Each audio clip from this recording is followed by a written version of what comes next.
Antes que nada, buenos días a todos.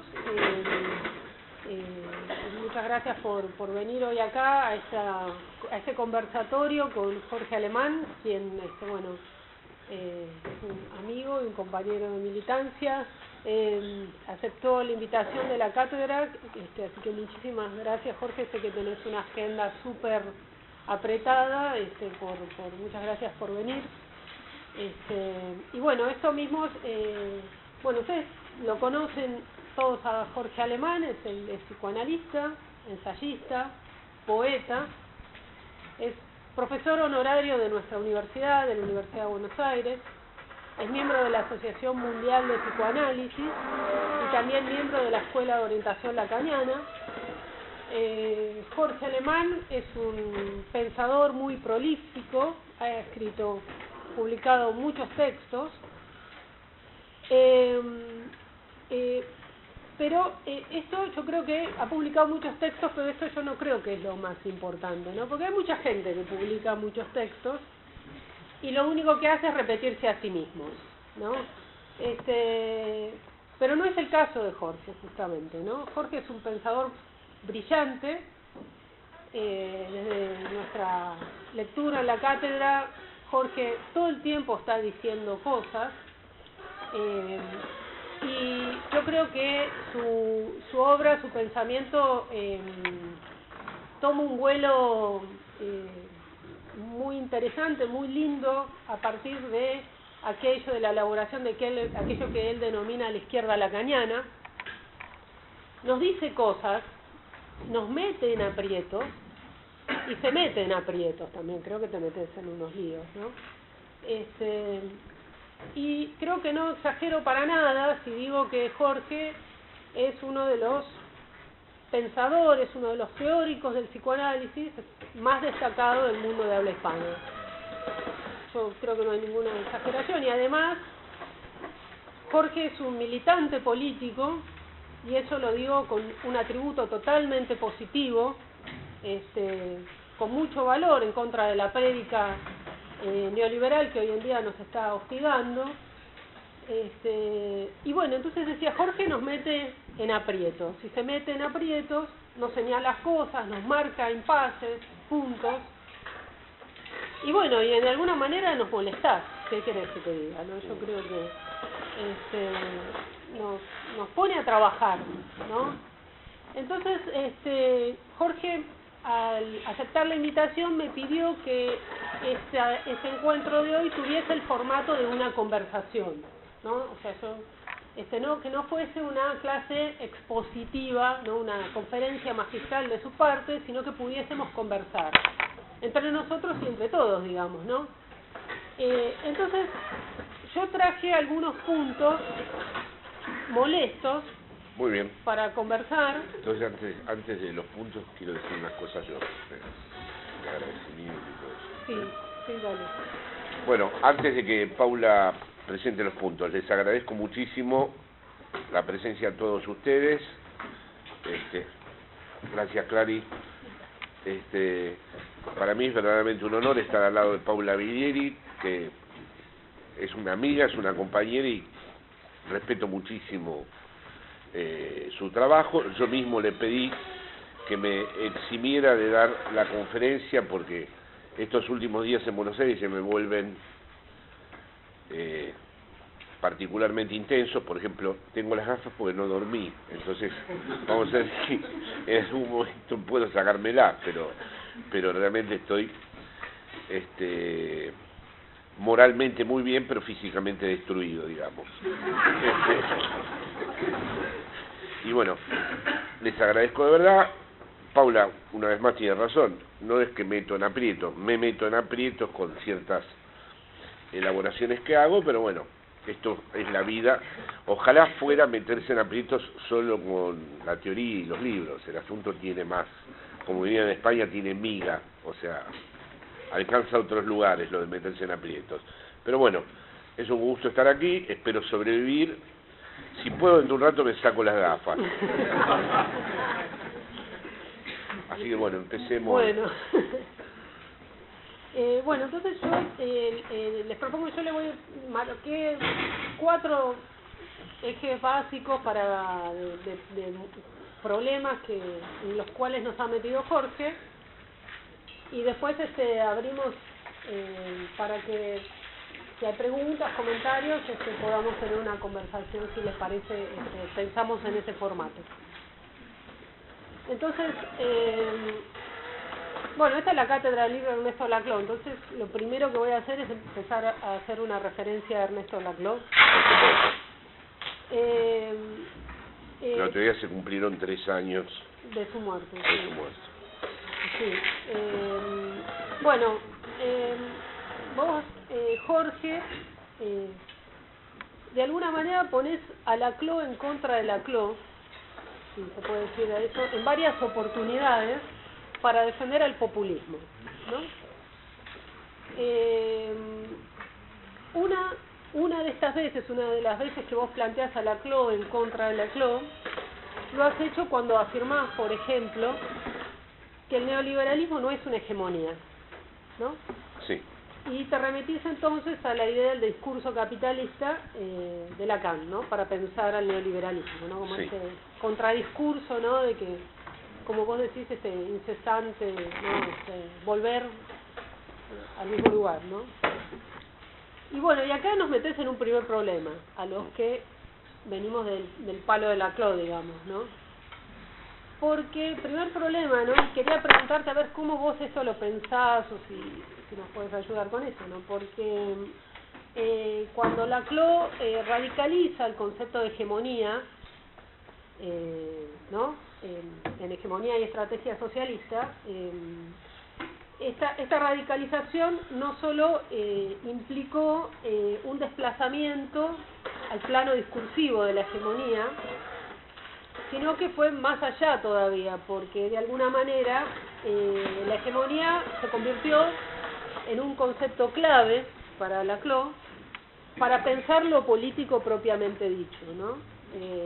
Para pensar la hegemonía, la constitución del orden en cuanto tal, toda identidad, toda objetividad, toda la universalidad misma para Laclau tiene una estructura hegemónica, ¿no? Entonces, acá es este primer problema, ¿no? ¿En dónde queda esta radicalización que realizó Laclau con tu planteamiento acerca del discurso neoliberal? Porque entonces estamos ante una forma de dominación que no es hegemónica, que nos aplasta, o sea, el neoliberalismo no es una hegemonía. Entonces, ¿dónde queda este desplazamiento de pensar lo político como lo hegemónico de Laclau? No sé si... O sea, ahí un primer problema. Yo no sé, no tengo respuestas ahí. No sé cómo pensás vos esta cosa. Bueno, lo has situado muy bien. Es una posición en la que me he quedado prácticamente solo porque, bueno, por supuesto Chantal no la comparte. Se debe haber enojado. Se enojó, pero incluso se enojó de un modo que fue muy interesante, porque dijo, eres más laclausiano que yo misma, porque en realidad, a ver, lo de Laclau contra Laclau me gustaría matizarlo, ¿no? Es decir, eso surge de mi relación con el propio Lacan. A Lacan no se lo entiende si uno no pone a Lacan en contra del mismo, porque todo el tiempo hay, vamos a decir, desplazamientos en el interior de su enseñanza, virajes, transformaciones conceptuales que hay que pensarlas no esperando una coherencia interna de la totalidad de una obra, sino entendiéndola también en sus saltos, en sus mutuos impactos o en sus contrastes, vamos a decir, ¿no? Entonces, hay un problema que todo el tiempo se abre y que venía conversando con el amigo que con Luis Lencino tuvo la amabilidad de traerme hasta aquí. Podríamos genéricamente describirlo así. Hay dos ontologías. O estamos constituidos por el poder, o estamos constituidos por el lenguaje. En el extremo, vamos a decir, de estas ontologías, podríamos poner a Foucault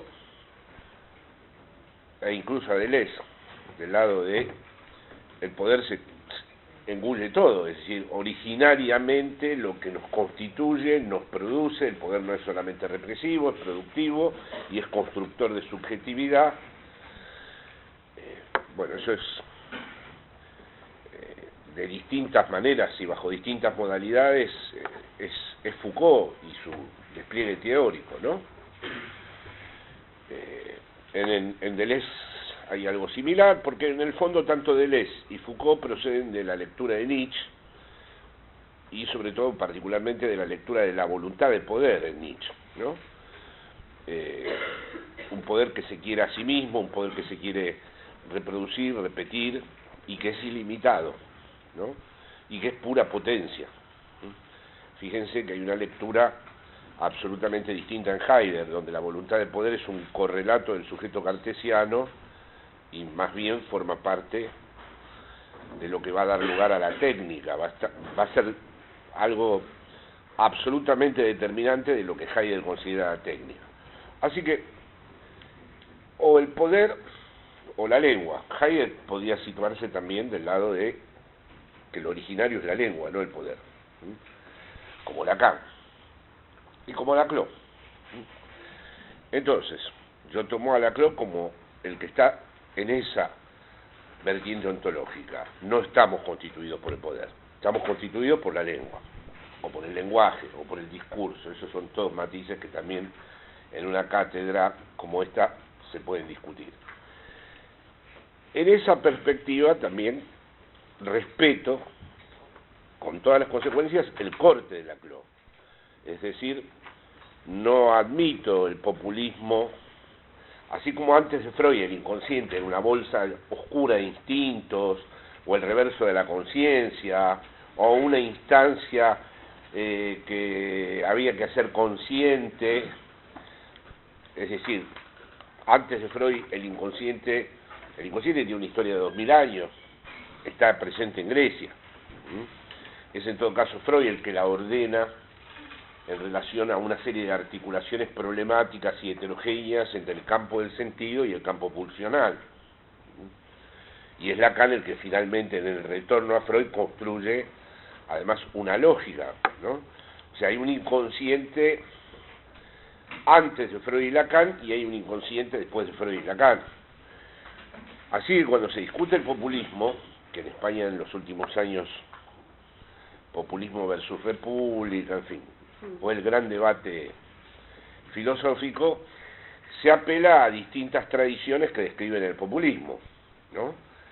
Y yo digo que sin el corte de Laclau, esto lo quiero dejar bien claro porque no me distingo por el Laclau contra Laclau, sino en primer lugar por decir, momento, hay un populismo después de Laclau, hay un antes y después con respecto, y eso para mí forma parte de la batalla cultural. No estoy dispuesto, por ejemplo, mi querido amigo y admirado además profesor Villacañas, con el que mantengo una interlocución bastante fluida y que admiro especialmente por su conocimiento de las estructuras de poder en España, hizo un libro que se llama Populismo, donde el populismo era una especie de estadio un poco bizarro, pero inevitable, como el reverso, como si fuera el reverso especular del neoliberalismo, ¿no?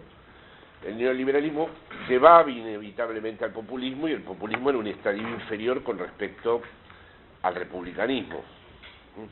Esto es muy español, por otro lado, porque entendamos que la república fue una experiencia derrotada en España. Pero bueno, en cualquier caso, en ese libro de Villacañas, que se llama Populismo, hay unos capítulos referidos a Freud, donde al populismo se lo describe un poco de un modo análogo a como Freud describe el enamoramiento, es decir, un empobrecimiento del yo con alguien que ha quedado absolutamente empobrecido porque toda su libido está puesta en el caso del populismo, en el líder carismático al que se ama, y uno se desposee de sí mismo y ya no puede reflexionar, Bueno, los capítulos del tipo psicológico del populista que sigue al populismo en el libro de Videla Cañas son alarmantes, porque pertenecerían como a una especie de enamoramiento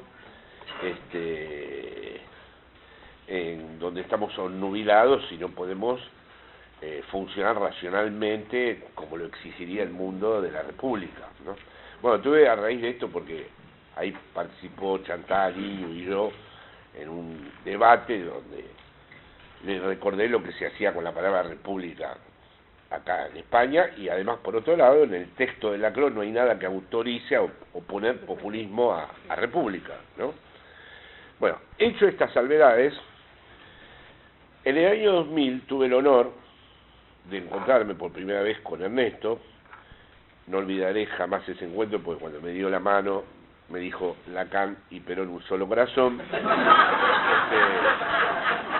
y cosa que la verdad que me impactó notablemente, porque estaba toda la EOL llena y me dijo esto, motivo por el cual además Amorortum no me publicó para una izquierda lacaniana, pues me pidió que quitara ese párrafo, que lo quité, por supuesto, porque me parecía no lo nombraba él para no, pero mi texto empezaba diciendo, ¿no? Porque para mí ese chiste, que a veces es lo más serio que tenemos, el chiste, fue muy revelador, ¿no? Bueno, en el año 2000 yo le pregunté, si uno lee el texto, que lo publiqué en la primera versión de Una izquierda lacaniana, le pregunté por qué no había atendido el discurso capitalista de Lacan. Entonces, ahora volviendo para atrás a la cuestión, yo creo que si se siguen, claro, es verdad que en la razón populista se ensamblan distintos registros a la vez, hay una teoría política de la significación, hay una ontología de lo político, y es el propio Ernesto el que dice que lo político ontológicamente puede no dar lugar al populismo de derecha como el populismo de izquierda. Pero yo, en un sentido estricto, con la CLO mismo en la mano, dado de que en el populismo, en el punto de partida mismo, está la diferencia entre las demandas singulares, la heterogeneidad entre las mismas, luego además la dislocación de esas demandas con sus posibles representaciones, que solo se resuelven en una cadena equivalencial, luego a la vez esa cadena equivalencial que exige no de un líder carismático, sino de un significante que haga la función de rearticulación de las diferencias y que a la vez no las totalice nunca, porque esa universalidad es tanto imposible como necesaria. Bueno, todo ese proceso que acabo de describir muy brutalmente, pero que podríamos decir que es el de la lógica de la articulación hegemónica, yo no lo veo funcionar en lo que es el neoliberalismo. El neoliberalismo es la introducción de lo ilimitado, es un proceso homogeneizante, es un proceso de conexión de lugares, ya sea en la vertiente rizomática de Lesiana, eso es otra cosa que se puede discutir, o en la vertiente del movimiento circular lacaniano, pero en cualquier caso no hay ni diferencias, ni heterogeneidad, ni dislocación, ni cadena equivalencial, ni el punto de Capitón. Es más, el capitalismo es una destrucción del punto de Capitón, por eso es ilimitado. Digo punto de Capitón porque es la condición que en la CLO se tiene que presentar para que el significante vacío rearticule la cadena equivalencial y le dé su valor hegemónico. Así que, por lo tanto, con la CLO mismo en la mano y con sus propias armas teóricas, digo, bueno, el neoliberalismo no es una hegemonía porque no se sostiene en la lógica de la articulación hegemónica. Es un poder. Y poder y hegemonía no son lo mismo. Esta es una cuestión en la que todos hacen así con la cabeza cuando lo planteo, porque en efecto ahí traigo otra tradición, que digo, bueno, no, Lacan formuló su teoría del poder, Foucault también la formuló, ¿no? Deleuze también la formuló, y la verdad es que esa articulación hegemónica no la veo. Después hay además una razón política que yo anticipaba modestamente y que se cumplió, que han usado la palabra populismo para Donald Trump y para Le Pen. Sí. Para mí no son populistas. O sea, siguiendo la propia lógica de Ernesto, populismo de izquierda, populismo de derecha, les vino perfecto, e incluso usaban al propio Ernesto para decir que Le Pen, y para mí Le Pen está construido su discurso.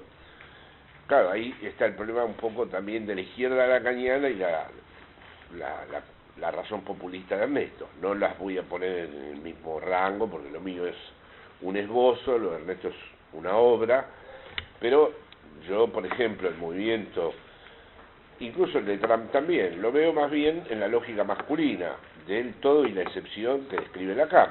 Son movimientos que se totalizan a sí mismos, homogeneizantes, por supuesto, basta escucharla a Marine Le Pen con el retorno a la Francia originaria, a la nación francesa, y que se totalizan buscando, en primer lugar, configurar algo identitario, y, en segundo lugar, buscando un exterior que sea la amenaza de esa identidad.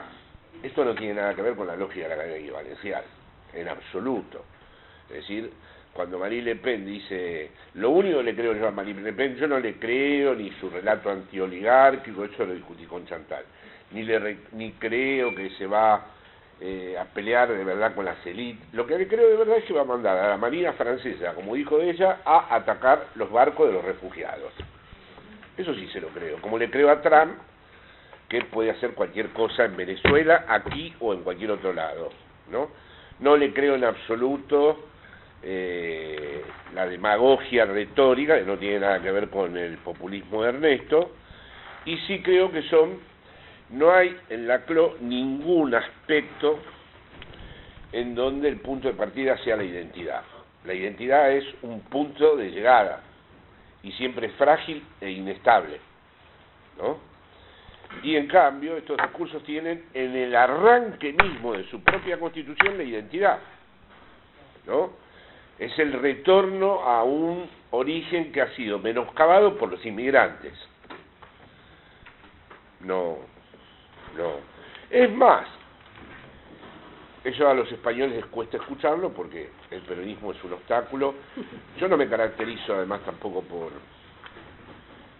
porque estoy situado siempre un poco en un exterior que es la izquierda lacaniana, pero nunca escuché, incluso en el peronismo de los años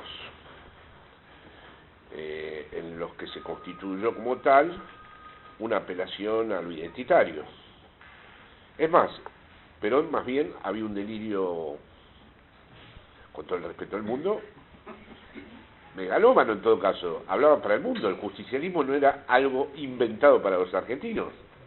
Si uno ve el texto de la Comunidad Organizada del 49, que él asumió, lo haya escrito Astrada o el padre Benítez, le propone a todos los profesores de filosofía, sigue siendo el congreso más importante en lengua hispana que se ha hecho, porque estuvo a punto de venir Heidegger, pero bueno, vinieron todos, ¿no? Vino Jean Hippolyte, bueno, en fin, vinieron todos los pensadores de aquel tiempo. Él propone una teoría internacional, donde habla de una posición distinta a la del capitalismo y a la de la Unión Soviética. Es decir, y no hay ninguna apelación a una especie de mito original, identitario, un retorno a una identidad primera que ha sido menoscabada, ¿no? Porque además el peronismo coincidió también con los periodos en donde todavía el flujo inmigratorio era muy importante, ¿no? Y no se ve ningún discurso recurriendo o apelando a la gran identidad nacional, ¿no? Como si se ve, por ejemplo, en la Falange de Primo de Rivera y en Franco, ¿no? Y como se ve ahora. Entonces, regalarle la palabra populismo, ese es el otro motivo por el cual tomé esta determinación, que yo acepto que sea discutible. Yo no quería regalarle la palabra populismo, que les vino como anillo al dedo a todos los socialdemócratas, allá ellos, en su combate con el populismo, a la derecha, al neofascismo neoliberal, que es para mí lo que, en todo caso de manera aproximada, define a Trump y a Le Pen. Es decir, hay, esto lo sostengo en mis textos, una tendencia del capitalismo actual, en su mutación neoliberal, a comportarse como un estado de excepción, sin necesidad de golpe militar. Y por lo tanto, cada vez es menos, le resulta menos necesaria la apariencia democrática, ¿no? Eso hace años que vengo mostrando que el poder actual usa la democracia como un semblante, como una apariencia, ¿no? Y que luego, además, una de sus características es adueñarse de todo el orden simbólico. Todo eso que llaman ahora posverdad me parece endeble, porque nunca hubo una relación entre lo simbólico y lo real como para que hubiera una verdad totalizable.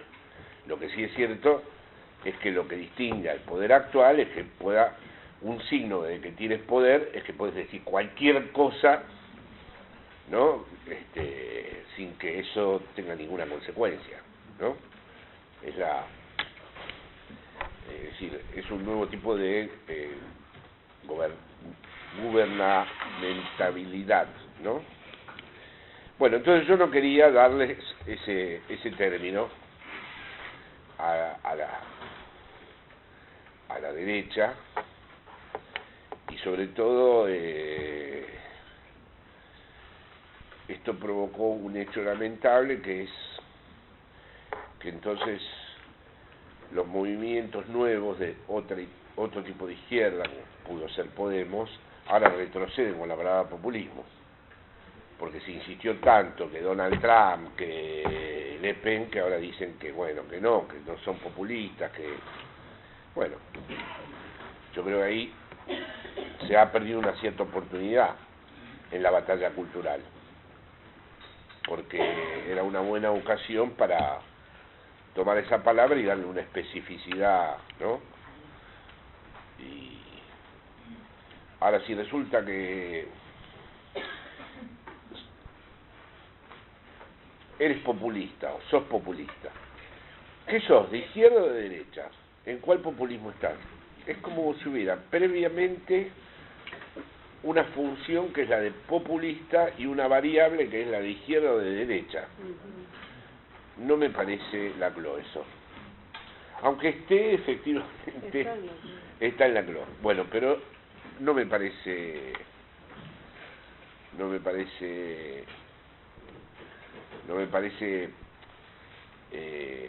ajustado a su lógica. En su lógica no puede haber esa cadena equivalencial, exige unas condiciones que no tienen nada que ver con aquellos partidos que quieren instalarse en el neoliberalismo de una manera distinta a la de las tradiciones anteriores que consideran agotadas, ¿no? Ahora, con esto que vos planteás, sí, es tal cual. Ernesto dice, el populismo es una forma, ¿no?, de la práctica hegemónica que puede tener contenido de derecha o izquierda dependiendo de la correlación de fuerza de un determinado contexto. Ahora, a mí lo que me viene, yo entiendo perfectamente el gesto político de tu parte y me parece súper interesante de que solo el populismo sea un populismo de izquierda, digamos, emancipador. Y posmarxista. Y posmarxista, sí, posmarxista, sí. Pero ahí no hay entonces un gesto, ¿cómo decirlo?, medio rancieriano, tipo de Rancière, de Jacques Rancière. Entonces la política es solo del populismo, la política, como Rancière dice, la política es de izquierda, la derecha no sé, me viene eso. Entonces la política... Bueno, en Argentina es un excelente ejemplo. Escribí el primer día, que lo tiene en una entrevista a Víctor Hugo, que se hace para toda Latinoamérica, me lo recordaba, que esto era un grupo de tareas, que no tenía ningún principio de gobernabilidad, que era una banda de negocios, un grupo de tareas que iba a ejecutar lo que tenía que ejecutar. Se me puede decir, no, están construyendo un bloque hegemónico. Yo creo que no. No, tienen un proyecto cultural. Yo creo que no, que más allá de la banda de psicópatas torturadores que tienen en la televisión transformados en locutores, eso no es algo que verdaderamente uno diga aquí. Y luego, bueno, el principio básico de cualquier manual de política, ya no la CLO, que es construir mediaciones, tampoco les interesa. Que eso, es decir, el poder sueña con volverse invisible, que te olvides de que existe. Eso lo intentan todos, ¿no? Así, por ejemplo, en España Rajoy lo que intenta es que te olvides que está. O sea, que no va a ir a un geriátrico a decir que están viendo porno, porque el tipo lo que trata es de... o sea, al tipo lo pone mal cuando recuerdan que está en el gobierno. El gobierno sueña con que te olvides de que hay gobierno y que estés mirando el fútbol y la cosa, y que la cadena de mediaciones funcione de tal manera que haya como un grado cero de conflictividad, ¿no? Pero ni siquiera eso tiene, por ejemplo, ahora esto, o Donald Trump, o Le Pen si mañana está en el gobierno. Es decir, es más bien la instalación de una serie de procedimientos, ¿no? Entonces, yo acepto la objeción de Paula. Puede ser que, claro, yo estoy en desacuerdo con Rancière. Nunca entendí qué tipo de política se desprende de Rancière. Entiendo qué política se desprende. Yo creo que el mérito de Ernesto es enorme, porque una cosa que me ha molestado aquí de la izquierda, que no lo esperaba de ellos, de los que se autodenominan de izquierda, pero lo digo con respeto. Yo el otro día escribí en un café de Buenos Aires, en el último viaje, en mi telefonito, un artículo chiquito para Página 12, y me han contestado unos tratados de 50 páginas con toda la historia del Capital, de Lukács, Gramsci, Marcuse, qué sé yo, a mi articulito. Bueno, eso no me molesta, es decir, pues casi me dormí tratando de leerlo, porque después hubo 7 más, ¿no? Todos contestando un artículo de 40 renglones, pero lo que me molestaba decían de Ernesto, me dolió más por Ernesto, decían intelectual kirchnerista. Cuidado, muchachos, ustedes pegan citas del Capital y están hablando de un señor que transformó la realidad política en España y en Francia, porque ambos han sido lectores de los trabajos de Laclau, ¿no? Sí.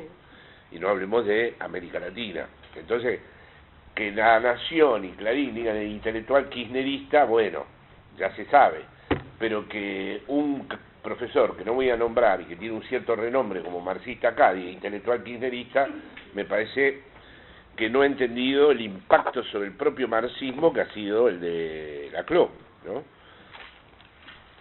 Claro, yo lo de Rancière, la parte que no tiene parte, bueno, sí, eso es verdad, hay una parte excluida que por estar excluida representa la totalidad y que eso sería el momento en donde irrumpe lo político y no la policía.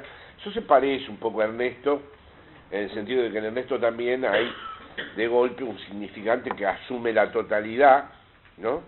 Pero lo que pasa es que Ernesto despliega la lógica de eso y a cierto tiempo le insinúa, ¿no?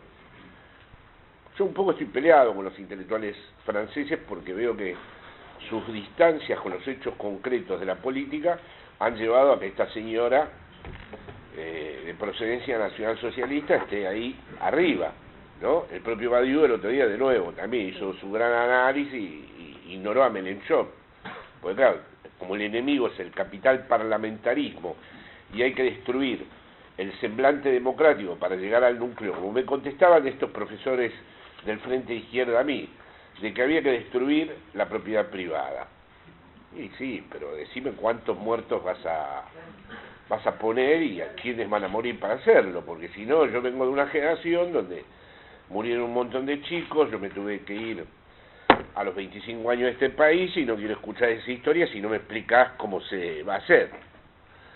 Aparte de que me parece una trampa ponerme citas del Capital y de mi lado Milani, Lázaro Baggio. Es como si yo es como, entonces no pongas el Capital, poner Rusia y hablamos de los 700.000 bolcheviques que murieron en un año a manos de Stalin, ¿no? Claro, exactamente. Bueno, en fin, entonces yo como tengo diferencias con Rancière me asusta lo que dice Paula, porque no, porque Rancière dice, por ejemplo, el maestro ignorante, ¿no? Ahora dentro de un rato voy a ir a la escuela itinerante. Yo lo que le agradezco a la escuela pública es la disciplina, el rigor, la autoridad del maestro. Soy un defensor de todo eso. No quiero regalarle a las élites eso, que eso solo exista en los colegios de la élite, donde se paga. Yo defiendo la disciplina, que el maestro tenga autoridad, que los chicos se callen cuando entra el maestro a la clase, y que, como le digo yo a mis alumnos, como dice, yo estoy en desacuerdo con Kant, dice un chico de 18 años. Digo, mira, me parece que no puedes estar en desacuerdo, porque todavía no lo leíste ni lo estudiaste, y en todo caso, fíjate si te gusta o no, y después hablamos y dale una oportunidad, porque no podés estar en desacuerdo todavía, ¿no? Entonces yo estoy a favor.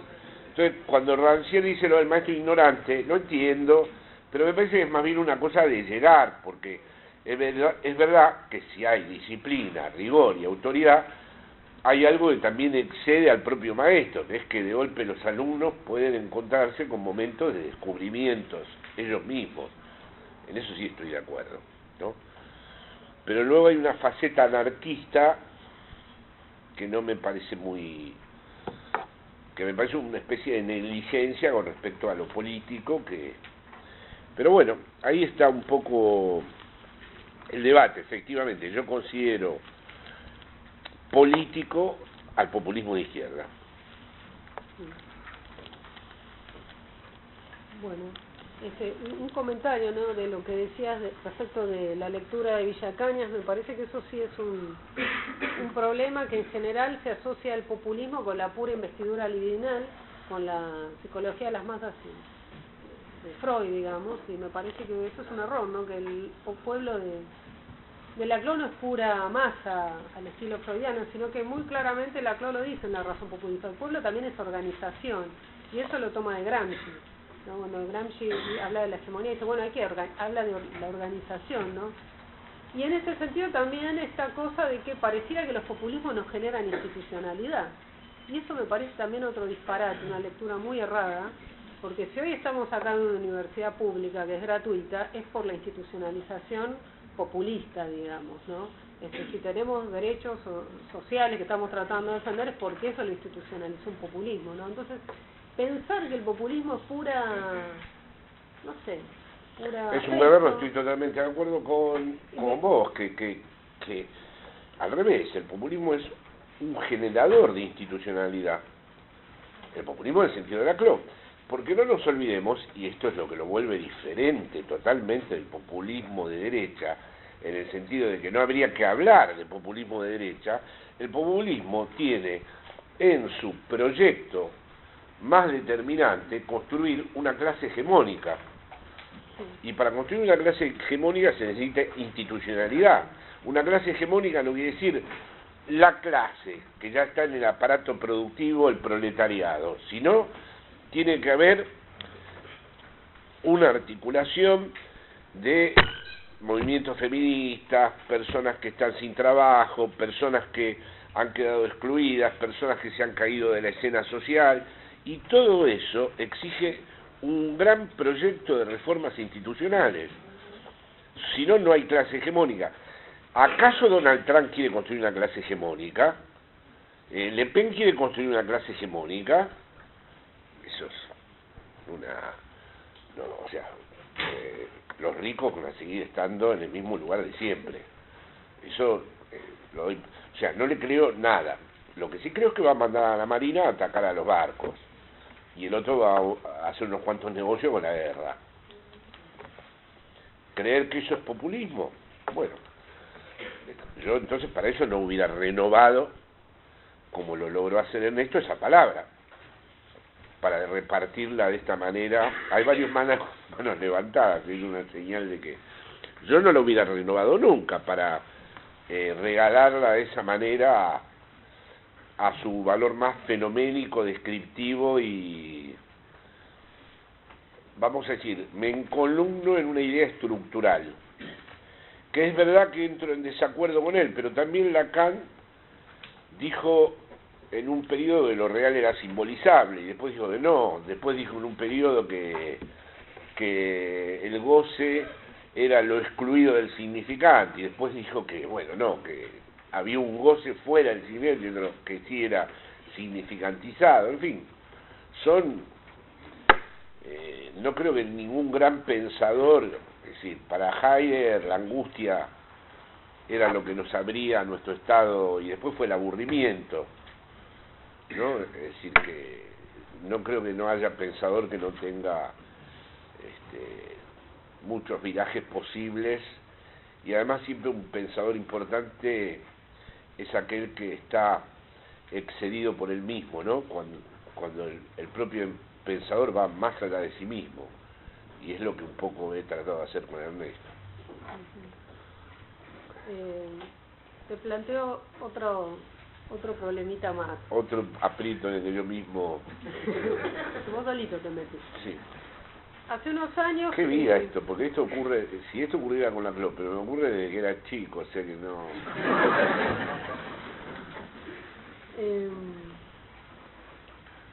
Hace unos años habíamos dado un seminario con Ernesto, con Yelis Asumit y otras personas en la Universidad de San Martín, y ahí planteaste la hipótesis, nos tiraste a nosotros a ver qué, la hipótesis de un populismo femenino, ¿no?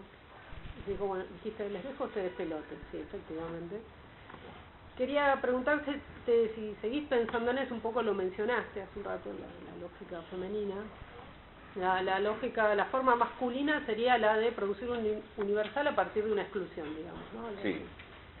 ¿Cómo sería la forma femenina? ¿Cómo va a ser compatible lo universal con lo ilimitado? ¿Es posible hacer un populismo de un universal uno por uno? Digo, caso por caso, antagonismo por antagonismo. Serían situaciones concretas donde decidir, ¿no? Yo veo que es la única posibilidad, por eso inventé ahí, ya entro en términos míos, ¿no? Inventé Soledad Común, sí, que es un invento sobre la lógica femenina, ¿no? Lo más singular de cada uno, con el no todo de la lengua, que coincide con el no todo femenino. Yo creo que toda cosa que se construya en todo y excepción va mal, porque en cuanto encontremos todo aquello que consideremos que no da para la totalidad, lo vamos a tener que excomulgar, repudiar, rechazar, segregar, etcétera, etcétera. Tal vez sea una condena, porque como dice Lacan, el pensamiento paratodea, ¿no?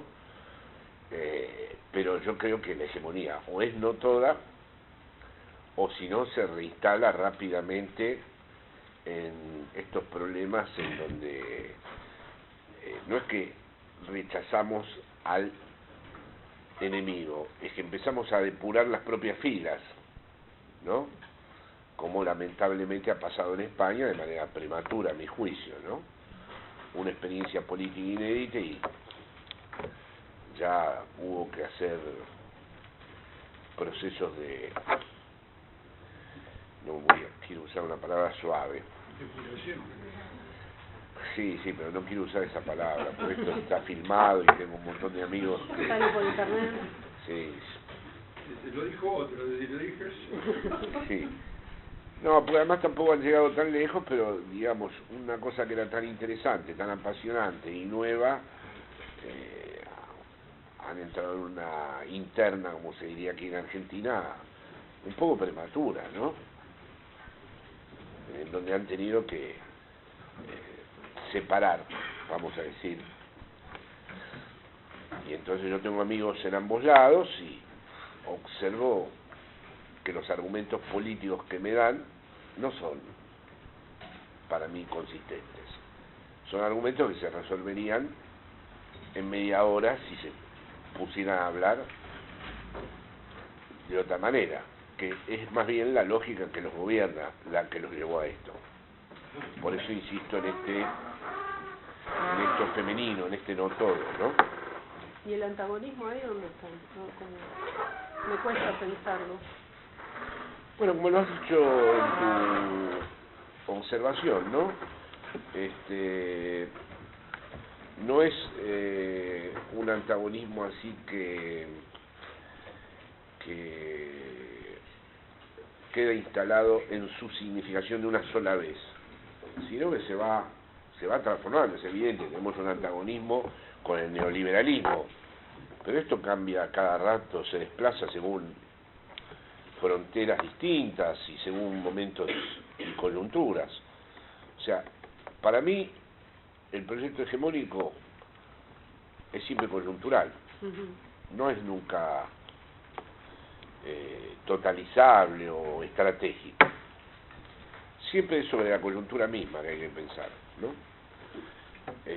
Y en ese sentido es donde acentuaría, no para disolver el antagonismo, ¿no? Además, hay que tener un poco de cuidado, el no todo es infinito, no es ilimitado. Lo que es ilimitado es el capitalismo, ¿no? Es decir, son todas cosas un poco delicadas entre piezas que hay que vertebrar, ¿no? Sí. Bueno, yo te voy a hacer un último planteo y después ya abro, nos queda una hora para no quiero, bueno, he acaparado un montón, pero me tomo no, pero la está muy bien, ya que tengo acá, más yendo a la cosa local, si me permitís ir para ese lado. Ahí sí que estamos, me siento en desventaja ahí, pero bueno. Gramsci, Antonio Gramsci decía: el pesimismo de la inteligencia y el optimismo de la voluntad. Y ahora yo tengo una nueva sobre esa, digo, el pesimismo de la pulsión, el optimismo del deseo. Pero bueno.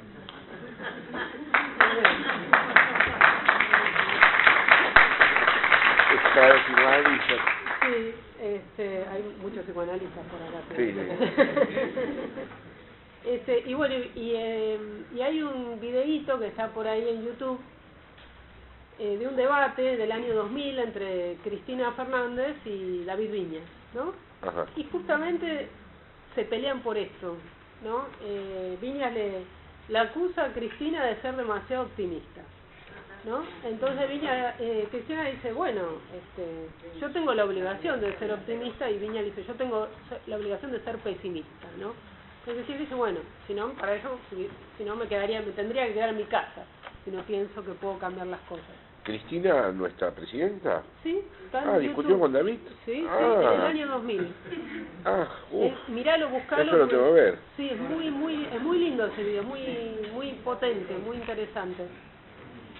Y entonces nada, con eso, ¿no? Y también hay Mélenchon, cuando discutió con Ernesto y Chantal, también él dijo algo parecido, dice, yo tengo la obligación de ser optimista, ¿no? Y bueno, no sé, me parece que estamos acá me parece que esto, yo veía que el otro día vos hablabas de la cuestión del orden y que no nos conviene el incendio, ¿no? En un reportaje que también vi por internet que te hizo Cintia García. Sí, después volvió Víctor Hugo sobre ese tema, y Víctor Hugo hizo de pesimista y yo tuve que hacer de optimista. No, eso no lo había visto, pero digo, tuvimos un mes de marzo con muchísima movilización popular, ¿sí? Con un paro general muy contundente, ¿no? Y pareciera que se está armando ahí una nueva figura del pueblo, ¿no? Parecía que ahí se está empezando a articular algo, ¿no? Y acá me parece que aparece una paradoja, ¿no? Porque mientras justamente las movilizaciones y el paro parecieran anunciar la formación de un nuevo pueblo, digamos, que se vuelve a rearticular el pueblo, también esto parece ser que le dio pie al gobierno para fortalecerse al gobierno nacional, ¿no? En el sentido de, una demanda de orden, ¿no? A partir de ahí encontró como el pie para empezar a reprimir fuertemente. Entonces parece que estamos en esa paradoja, ¿no? No sé vos cómo ves esa lectura, ¿no? ¿Qué lectura haces de eso si lo lees así? Bueno, a ver, sí. En primer lugar, eso es lo que lo hizo pesimista Víctor Hugo el otro día en un programa que se hace para la América Latina. Yo planteé que hay de nuevo condiciones en Argentina para construir un bloque hegemónico, porque realmente tengo la suerte de estar viviendo afuera y veo los contrastes, y creo que el problema que hay aquí es que no aparece el elemento que rearticule todos los distintos movimientos sociales que hay, pero los hay unas condiciones muy interesantes, ¿no? En distintas emergencias, que el problema es que si no se articulan puede entrar en su proceso de dispersión y no pasar nada. O sea, esto no tiene nunca ninguna garantía, es una apuesta sin garantía. O sea, ahí Víctor Hugo me entendió demasiado optimista cuando en realidad yo intentaba decir algo más bien de carácter pascaliano, es decir, es la apuesta, ¿no? Lo que ocurre es que no se ve dónde está el elemento articulador. Si no aparece y hay incendio, no sabemos qué puede ocurrir, ¿no? Argentina ahora queda muy lejos del mundo. O sea, en un mundo donde hay cadáveres flotando por todas partes, tiran bombas atómicas, el demente tira una bomba, la madre de todas las bombas porque se le dio la gana para hacer su negocio. No existe más la opinión ilustrada. El mito moderno de que había cosas irreversibles, no, esto no puede volver a ocurrir, ya no funciona. Puede ocurrir cualquier cosa en cualquier parte, ¿no? Entonces, Argentina no está tan cerca del mundo como antes, está bastante lejos, ¿no? Y pueden pasar todo tipo de cosas, así que es muy conveniente cuanto antes resolver este dilema organizativo que se presenta, sobre todo cuando están las condiciones, porque está lleno de chicos muy jóvenes y chicas muy jóvenes que militan, porque el feminismo tomó una fuerza que es muy interesante verla como se despliega en Argentina, porque están también los trabajadores. Bueno, si hubiera generosidad, digamos, que es otro elemento difícil de... y se podrían dar, ¿no? En cuanto a la paradoja que señala Paula, ¿no?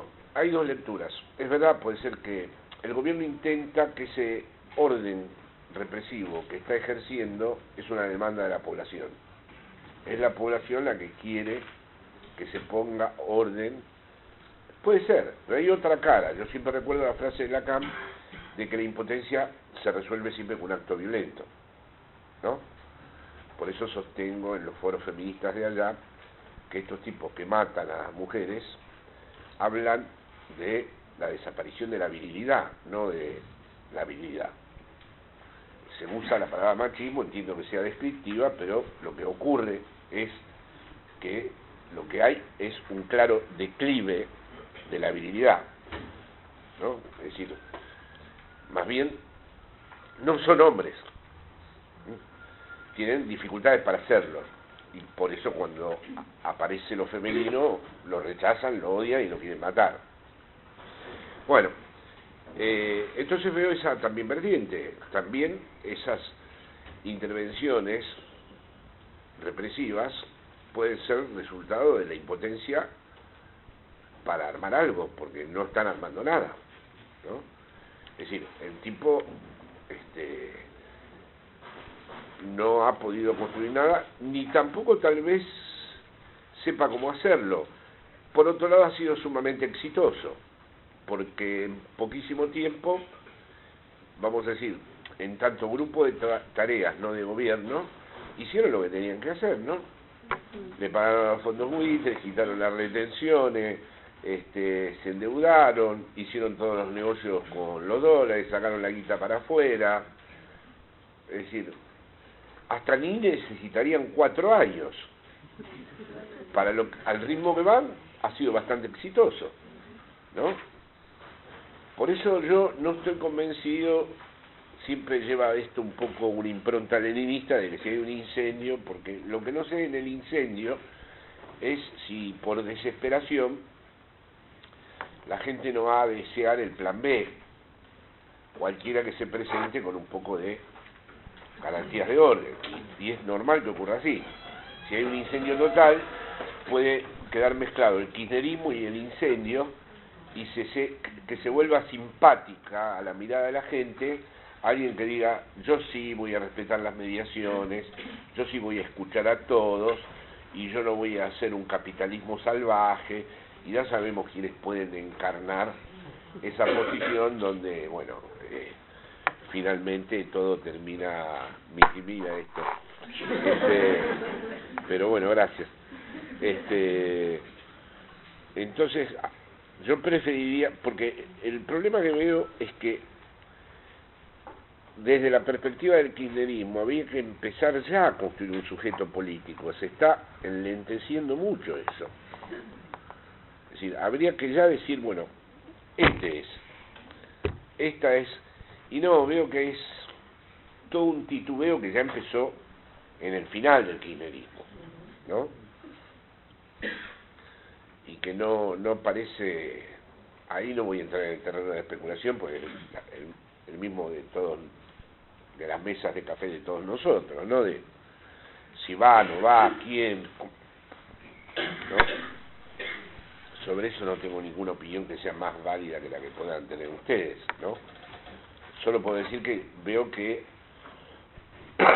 para los tiempos sería interesante, dentro de un término razonable, empezar a decir, bueno, hemos decidido esto, ¿no? En mi caso, mi apuesta es el populismo de izquierda, por supuesto. Un giro a la izquierda del kirchnerismo, un frente anti-neoliberal. Es imposible reproducir el kirchnerismo, pero tiene que ser el legado, ¿no? Lo que no sé es cómo, la verdad que no tengo idea de cómo esto puede ocurrir. El otro día tuve el honor de participar en la mención de Ciudadano Ilustre, que es una cosa graciosa. Ahora si Gonzalo hubiera pagado oro para verle la cara el día que se lo dijeron, porque con él tuve una larga discusión sobre la dichosa película. Entonces ya bueno, cuando me llamó y me dijo quiero que hables para mi mención de Ciudadano Ilustre, dije bueno, ya nos faltaba esto. Pero resulta que vi ministros, entonces tuve como un efecto de que el kirchnerismo estaba a 1000 años. Había sucedido miles de años atrás y que fue una realidad onírica. Pensé, de verdad, este tipo fue el director de la Biblioteca Nacional y yo fui agregado cultural, y este señor que está hablando al lado mío era el ministro de Trabajo. O sea, me pareció una cosa desopilante, y tuve una cosa pesimista. Dije, y tal vez que en siglo no vuelva a ocurrir nunca. No sé, o sea, tuve un momento de decir, ¿en Europa ocurrió? No ocurrió jamás algo así. No vi nunca, ahí están las fosas. El otro día en una comida con fiscales me hablaban ellos, se quejaban, ¿no? De la poca conciencia que hay todavía en la sociedad civil, de lo que se está haciendo, de lo que ha supuesto los juicios a los represores, a los genocidas, y de cómo la gente todavía no termina de asimilar la importancia que tiene esto para toda la construcción de lo que decía Paula de institucionalidad. Y yo me permití comentarlo así. Todo eso que dicen es cierto, pero tengan en cuenta que no se hizo en ningún lugar del mundo. Debe ser bastante difícil hacerlo, desde el momento en que no lo hicieron países que se supone que tienen todo el garantismo constitucional, toda la juridicidad construida, toda la institucionalidad internacionalizada, y no lo han hecho. Debe haber algo bastante estructural, porque ¿por qué no lo hicieron?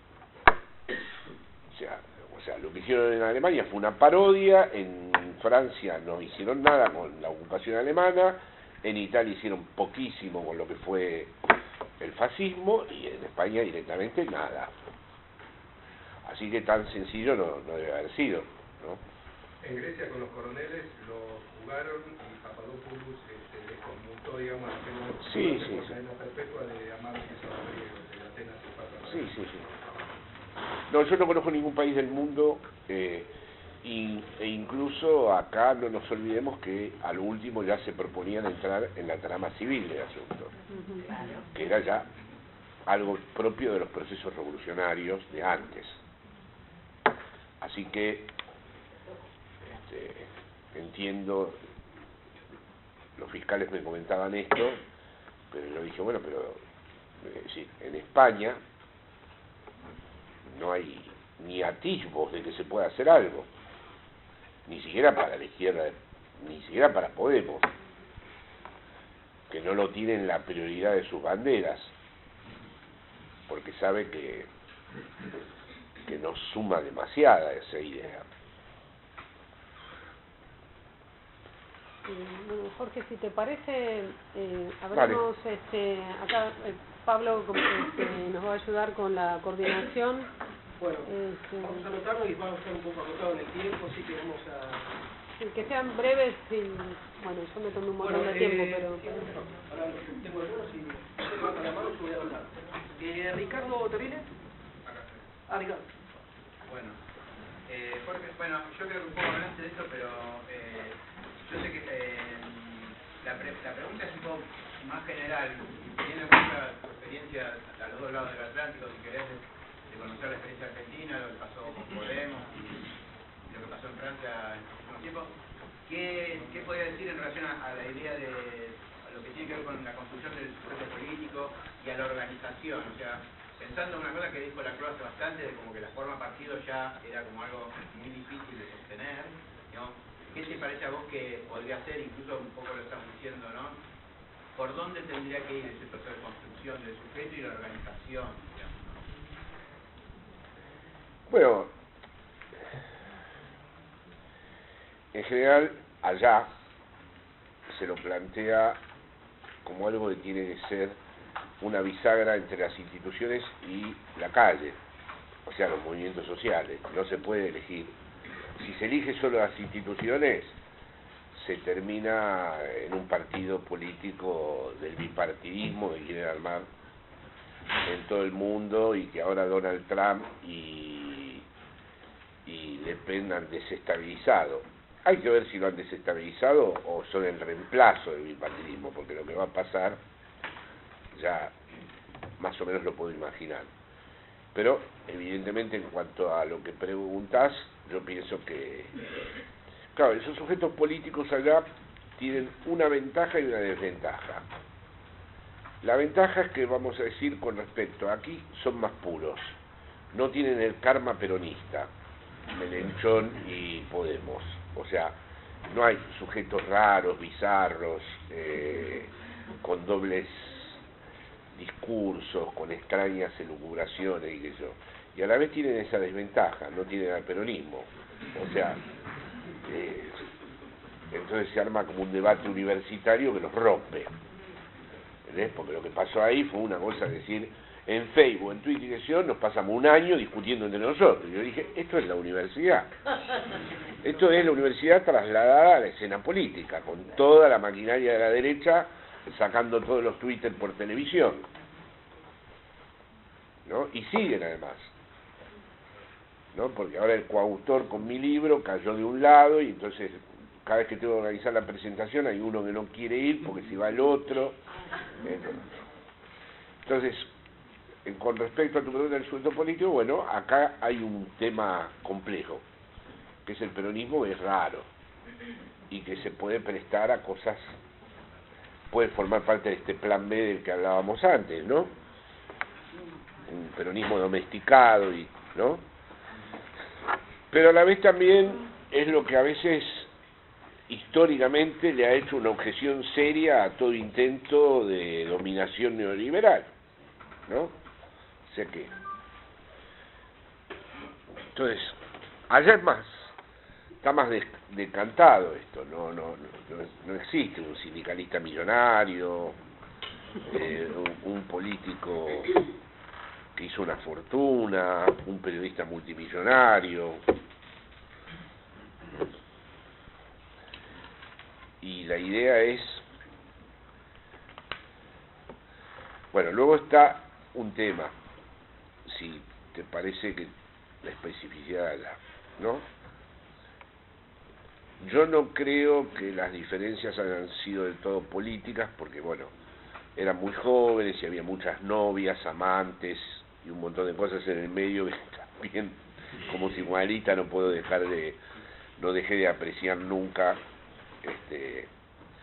como tema, pero vamos a decir que había un sector que no veía con buenos ojos el pacto con la izquierda tradicional, el sector que hacía la B, y el otro que hace el puño, que es Pablo, le parecía de justicia histórica el pacto con la Izquierda Unida. Eso tocó uno de los núcleos del debate del sujeto político, ¿no? ¿Qué se hacía? Lo de la casta y el pueblo, arriba y abajo, no somos de izquierda ni de derecha, la vertiente peronista o el frente de izquierdas.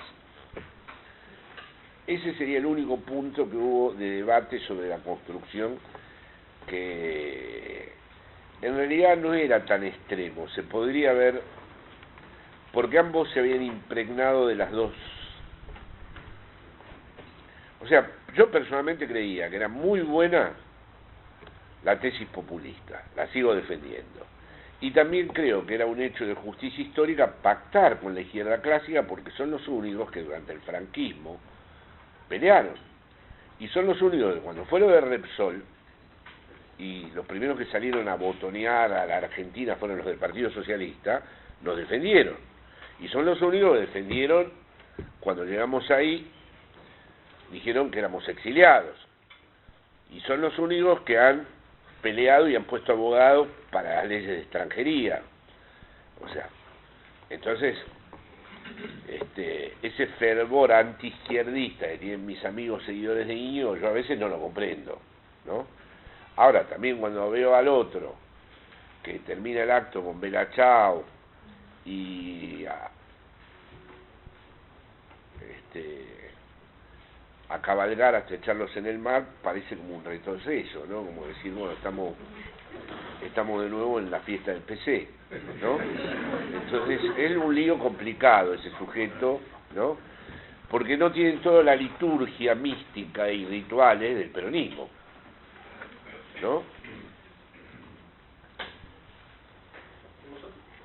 Dale. Jairo. Buen día.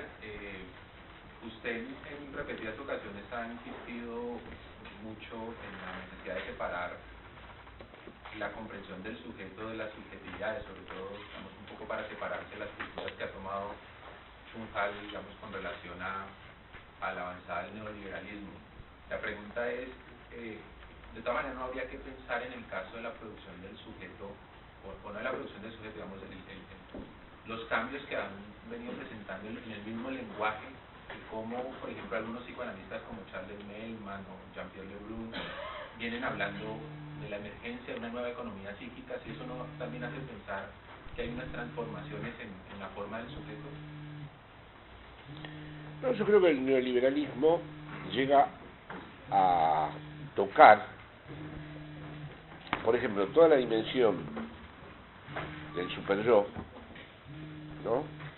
O sea, sería inexplicable la promoción de subjetividad del empresario de sí mismo, es decir, que el sujeto se embarque en ir más allá de sí mismo, en la competencia, o la fábrica de deudores, de endeudarse o sentir que uno está todo el tiempo sin dar la talla, o compitiendo contra algo que no va a poder cumplir, ¿no? O el reverso, la corrupción, imputando al otro que te han robado un goce que te pertenecía.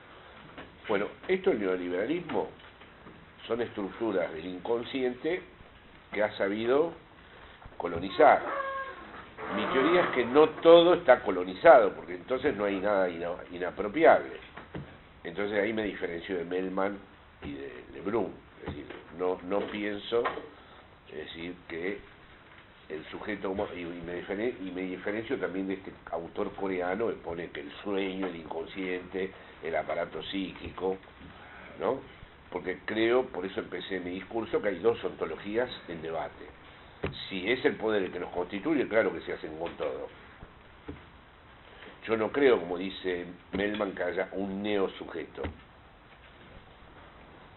O sea, yo creo que ahí no pueden llegar. Si llegan ahí, el crimen es perfecto.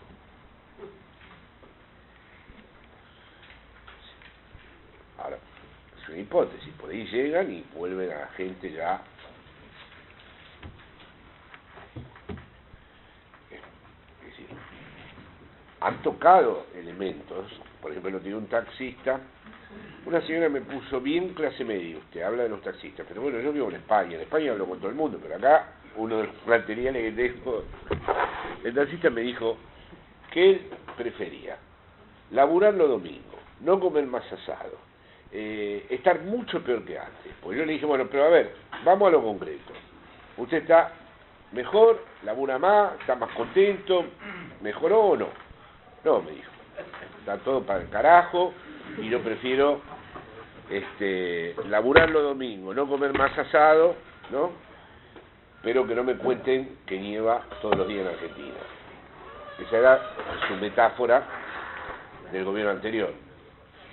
Entonces, como yo venía del avión y cuando viajo se produce un efecto así de desinhibición y metamorfosis mía, me dice, ¿sabes qué pasa? Entonces, mira, no comas más asado, laburá los domingos y viví feliz con que no te cuenten que la nieve, ya descubriste la verdad de que no nieva en Buenos Aires al precio de que no comas más asado y que labures el domingo y que estés 18 horas acá laburando. ¿Qué querés que te diga? O sea, me vino como un ataque, porque dije, toda la gente peleando, ¿no? Me acordé de los compañeros que desaparecieron, de los que se exiliaron, para que ahora diga esto. Bueno, mirá, no comas asado, laburá el domingo y andá a la concha de tu madre.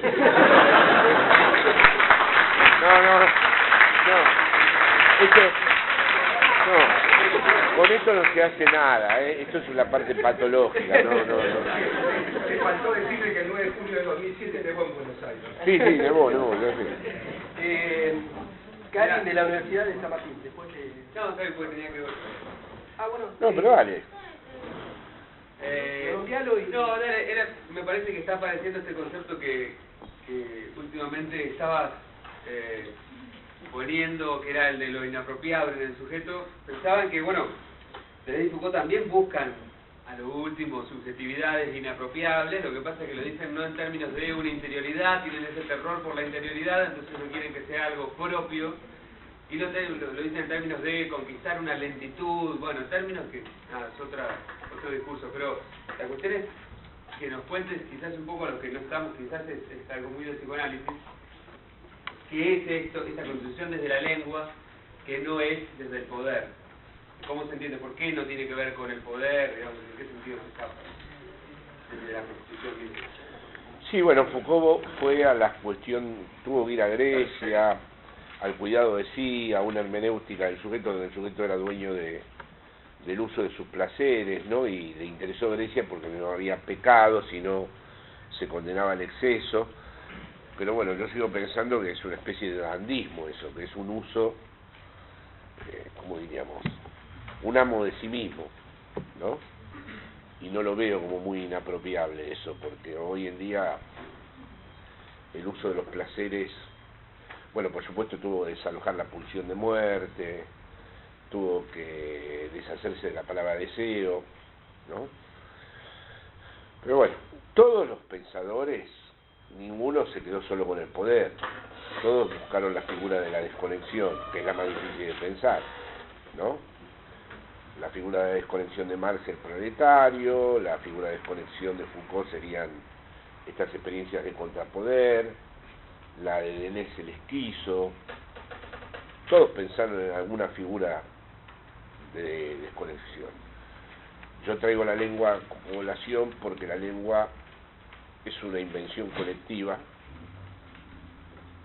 que no puede ser jerarquizada nunca, que no tiene autores, que no tiene expertos y que es lo que verdaderamente constituye a la existencia hablada, sexuante y mortal. Es decir, estoy en condiciones de demostrar que lo primero que ha funcionado en una persona no es el poder, sino una posición que adoptó como resultado de la combinatoria que le tocó en la lengua.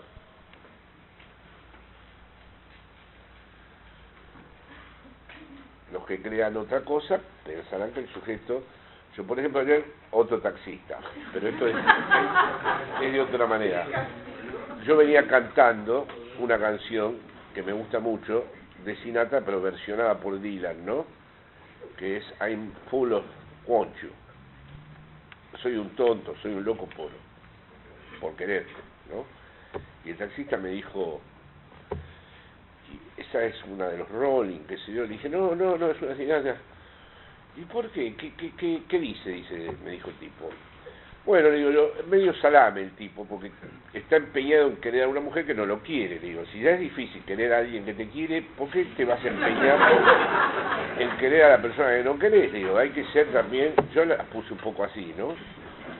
Y el tipo me dijo una cosa magistral, me dijo, sin embargo yo, dice que no fui correspondido por la única mujer que quise en mi vida, porque se fue con el pibe que me pegaba en el colegio, yo volvía siempre con sangre, me enterneció el tipo, y después me lo encontré en la secundaria, y Nancy se llamaba la novia, y se fue con el tipo, ¿no?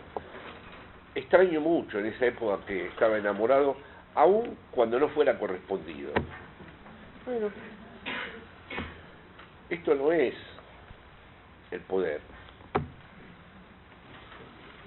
Ahora, yo después puedo decir, esta Nancy vos la usás para no volverte a encontrar con ninguna mujer, esta Nancy vos la usás para armar tu teoría del amor perdido, porque el tipo además me citó a Proust, que le contaron a él que Proust decía que el que se cierra de verdad con el corazón, por fin encuentra lo que quiere, ¿no?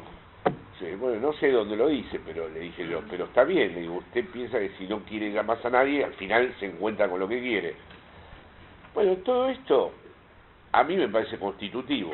Me gustó mucho cuando el tipo me dijo, pero mire, yo ahora extraño en esa época que estaba enamorado aún cuando no fuera correspondido. Sí, digo, es verdad que cuando uno llega a un momento de la vida donde eso ya no te pasa más, sentís que algo de tu propia vida se ha perdido. Así que yo sí pienso, me inclino que ontológicamente el sujeto surge en las determinaciones simbólicas de la lengua, que no son, es una lengua para cada uno, no es la lengua universal, no es el lenguaje, es la lengua que se habla en tu casa, que hablan tus vecinos.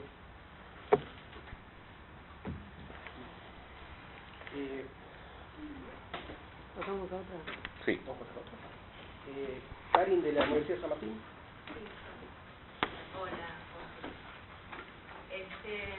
Bueno, yo voy a decir lo que pienso sobre algo, pero me interesa saber tu opinión, obviamente.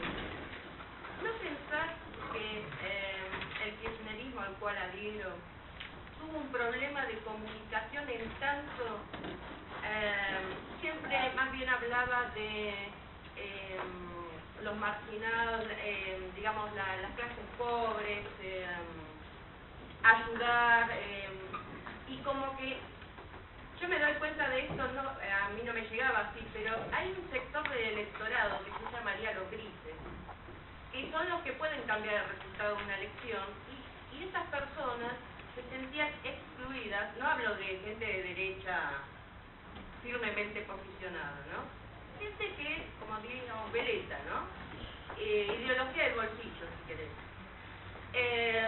Y esta gente no se identificaba para nada con el discurso kirchnerista, por ejemplo, con programas como 678, que a nosotros nos gustaba, pero sí...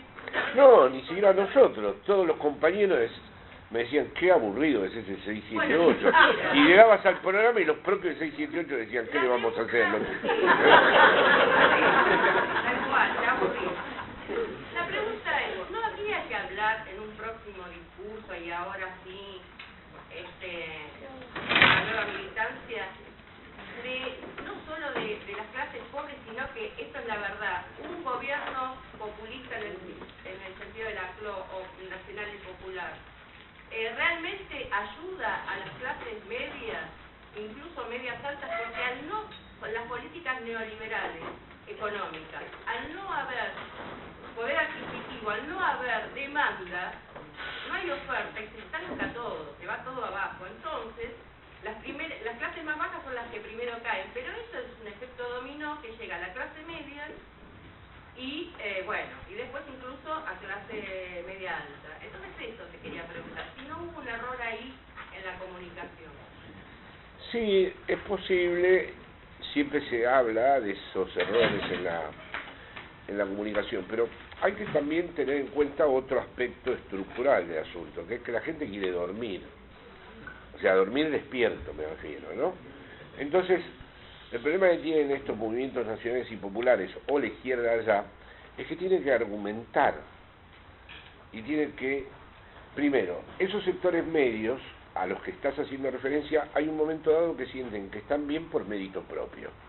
O sea, durante un rato se acuerdan del que ayudó que estuvieran bien, pero después dicen, lo hice yo, que no tengo nada que ver. Y ahora, ¿para qué te tengo que escuchar?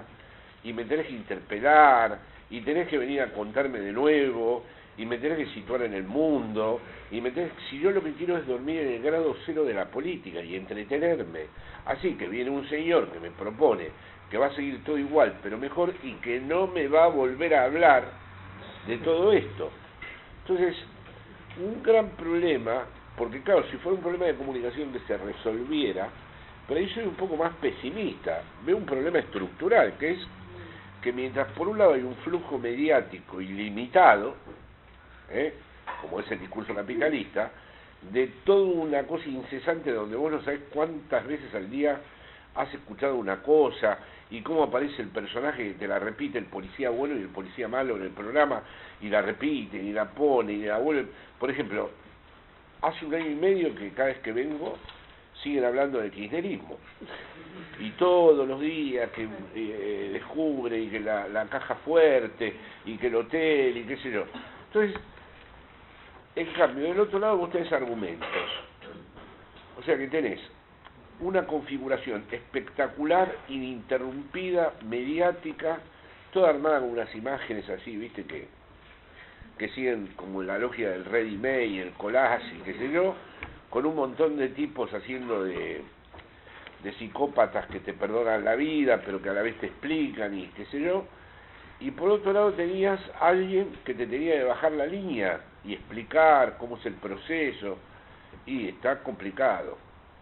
O sea, uno podría decir, son errores de comunicación, pero, es decir, era lo de 678, decían, qué aburrido, qué ridículo, convence a los convencidos, pero a la vez, si no se hacía, de hecho ahora lo poco que hay, apela un poco al mismo procedimiento, pasa los vídeos de lo que dicen los tipos y de lo que dijeron antes, ¿no? Justamente no habría que cambiar el modo de comunicar eso, que sea pensado para algo más heterogéneo, para un público. Puede ser. Yo en todo caso, mi opinión con respecto a eso es que no se hizo una buena política de las redes.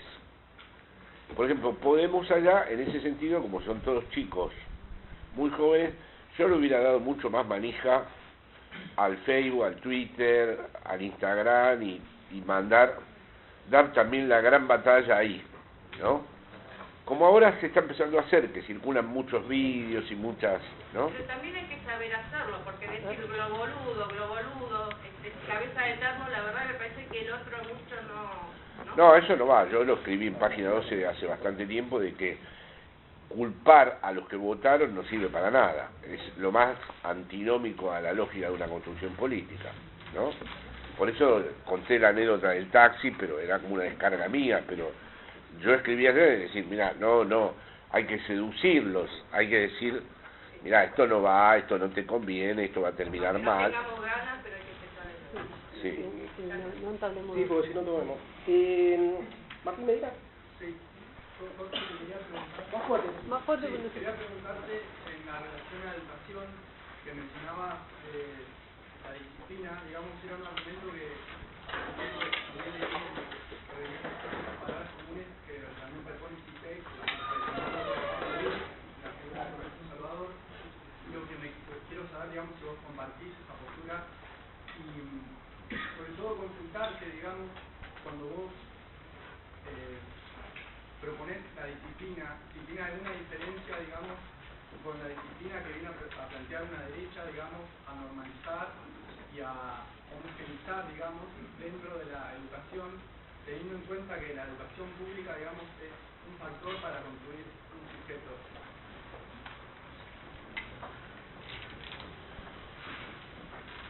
No sé cómo es la posición de CISEP, pero te digo ya de entrada que no la comparto, porque normalmente como es un provocador, no, yo quería decir algo más sencillo con la disciplina, por ejemplo, estoy seguro que CISEP puede haber dicho algo elogioso en términos del autoritarismo, cosas por el estilo, no es lo que yo lo que pienso es que no le puedes regalar a la élite, ¿no?, el orden, el rigor, la formación, y vos hacer como una especie de grupo terapéutico de una escuela pública, ¿no? Yo pienso, ahora claro, una escuela pública tiene que tener todas las condiciones, o sea, yo le debo mucho a la escuela pública, ¿no? Y sé que es muy difícil, precisamente por el modo de producción de subjetividad del neoliberalismo, volver a encontrar esta cuestión. Yo era mal alumno, pero lo cierto es que el maestro entraba en clase y hacíamos silencio. No puede ser ahora que un maestro hizo un quilombo, ¿no? Y eso, mientras tanto, las élites van formando sus cuadros, ¿no? Entonces, en ese sentido, yo como creo en la frase de Lacan, de que hay que valerse del padre para ir más allá de él, también creo que la autoridad, la disciplina, son medios para ir más allá de ellos mismos y para que de golpe ocurra el milagro de que en un chico aparezca algún tipo de práctica de saber que va más allá del maestro, por supuesto, porque sí creo en la igualdad, es decir, sí creo en la igualdad, o dicho al modo de Rancière, creo en la igualdad de las inteligencias y no creo en los expertos, pero lo que no me parece muy interesante es un poco la versión progre, ahí podría estar, no sé lo que dijo CISEP, pero podría estar de acuerdo con él, de somos todos iguales, somos simpáticos, tengo buena onda. No es como en la familia, tampoco participo de la idea del padre conversando con los hijos, ¿no?, como si fuera un amigo más. Me parece que hay ciertas diferencias que hacen a lo simbólico mismo, ¿no? Por eso hay algo conservador en la izquierda lacaniana, porque ya el que tiene la capacidad de llevarse todo por delante es el neoliberalismo. En la izquierda lacaniana hay una discusión acerca de lo que merece ser conservado, siempre lo digo de esta manera, ¿no?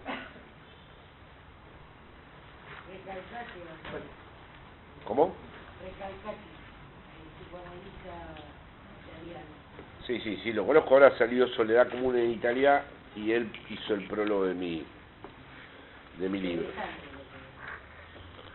Sí, te quería hacer dos consultas, que esto, una vez hace unos meses había publicado una nota en el Diario del País, yo te lo consulté por Facebook y me lo explicaste así resumidamente, y tiene que ver más que nada con lo que se planteó. ¿En el Diario del País no? ¿En España? Sí. No, sí estoy prohibido ahí, no. ¿Cuál en otro diario? En otro...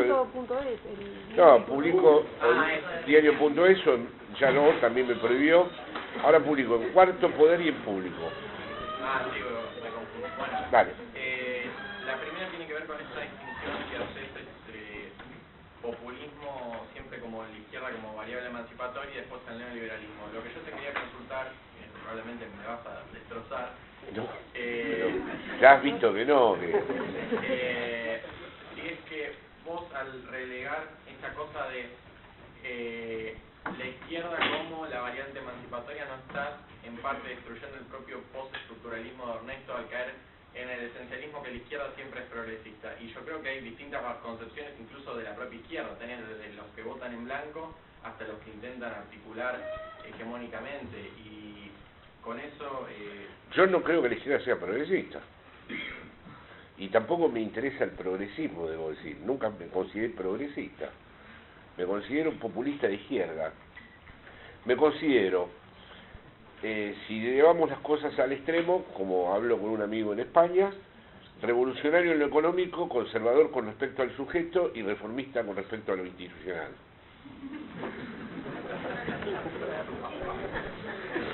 Andá a anudar esto, ¿no? O sea, no soy progresista, tengo con los progresistas muchos problemas en cuanto a muchas cosas, y a la izquierda no la considero progresista para nada.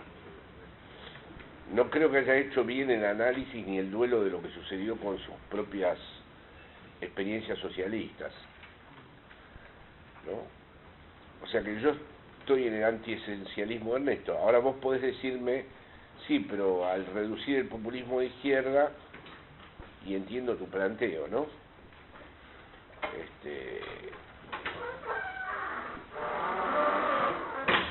Pero yo creo que el populismo de izquierda es el marxismo de nuestro tiempo. El modo en que se puede volver inteligible, como has dicho muy bien vos, las claves emancipatorias. No soy progresista porque no lo considero, ¿cómo te puedo decir?, instalado en una teleología o en un progreso. O sea, creo que irrumpe y puede después desaparecer. O sea, creo que cada tanto aparece y puede generar una reinvención institucional, un hecho, por ejemplo, suponte, un hecho que se generó acá que tampoco lo he visto en ningún lugar del mundo, el golpe militar. El 18 de julio es el alzamiento nacional allá y se hacen los franquistas, o sea, los neofranquistas que aún continúan en el gobierno, distraídos. Y a la izquierda ni se lo comente porque es un día negro y de amargura del alzamiento de Franco. Acá performativamente el 24 de marzo se ha transformado en un día de conmemoración de la memoria. Esa es una operación política muy seria, ¿no? O sea, un día trágico, lo recuerdo como una noche horrible. Me da espanto cuando pienso en mi 24 de marzo y lo distinto que hay en todos los 24 de marzo que he estado yo aquí. Perdón, la experiencia es que cambió en el 2001 esa valoración del 24 de marzo. La primera murga que fue un 24 de marzo fue después del 2001. Es probable. ¿Recuerdan eso? Por favor, corríjanme. ¿Ana? La primera es una pregunta práctica. ¿Cómo hacemos para leer material tuyo respecto de la lógica del no todo? Desde el feminismo es una pregunta por estudiar. Y el populismo feminista. Hay poco, está sugerido, pero mire, por ejemplo, está el libro mío En la frontera, Sujeto y capitalismo, está el de Horizontes neoliberales, ese sí. Está uno que va a salir ahora aquí, El desencanto al populismo, que es un diálogo con Germán Cano. Pero bueno, lo he ido apuntando. En Soledad Común. En Soledad Común es donde es un libro muy breve, ¿no? Está editado aquí también. Es donde más apunto a eso. La otra es por la figura, creo yo, que tu figura de desconexión es el santo. Pues la de Lacan, ¿no? ¿Y qué es eso? ¿Qué es eso? ¿Qué es eso, no? Así como la del marxismo, del proletariado, o sea, ¿qué es el santo? Porque nosotros lo estuvimos charlando el año pasado en el grupo de estudio. Y lo más parecido al santo que lo que podíamos pensar, ¿te acordás, Paula? Eran los pibes de las organizaciones políticas de los 70 que se proletarizaban y que vendían la casita de la madre, bueno, un sueldo iba para la organización, el otro era para vivir, heredaban la casita de la madre, la vendían y le daban la guita a la organización. No sabíamos bien qué pensar en eso. Sí, lo que pasa es que ahí puede haber habido también una lógica sacrificial y el santo no es el santo lacaniano no es el que se presta al sacrificio, ¿no?